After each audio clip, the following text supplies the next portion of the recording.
ನಮಸ್ಕಾರ. ಜಯಕಿರಣ ಟಿವಿ ವೀಕ್ಷಕರಿಗೆ ಸ್ವಾಗತ. ಮಾನಸಿಕ ಅಸ್ವಸ್ಥ ವ್ಯಕ್ತಿಯೊಬ್ಬರು ಮುಲ್ಕಿ ಸಮೀಪದ ಕಲ್ಲಾಪುರ್ ತೋಕೂರು ರೈಲ್ವೆ ಗೇಟ್ನಲ್ಲಿ ನಿಂತಿದ್ದ ಕಾರು ಮತ್ತು ಬೈಕ್ಗಳಿಗೆ ಕಲ್ಲು ಹೊಡೆಯುತ್ತಿದ್ದ ಘಟನೆ ಇಂದು ಮಧ್ಯಾಹ್ನ ನಡೆದಿದೆ.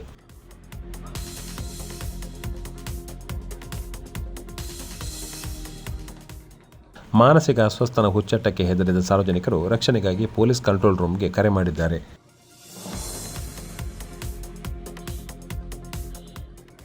ಕರೆಯನ್ನು ಆಧರಿಸಿದ ಮುಲ್ಕಿ ಪೊಲೀಸರು ಸ್ಥಳಕ್ಕೆ ಧಾವಿಸಿ ಮಾನಸಿಕ ಅಸ್ವಸ್ಥನನ್ನು ವಿಚಾರಣೆ ನಡೆಸಿದ್ದಾರೆ.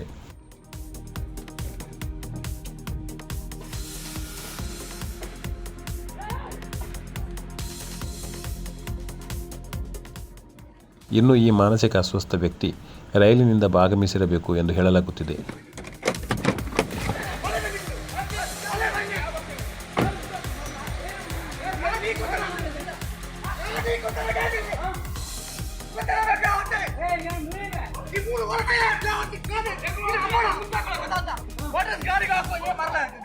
ಅಪರಿಚಿತ ವ್ಯಕ್ತಿ ಯಾರೆಂದು ತಿಳಿದು ಬಂದಿಲ್ಲ. ನಮಸ್ಕಾರ.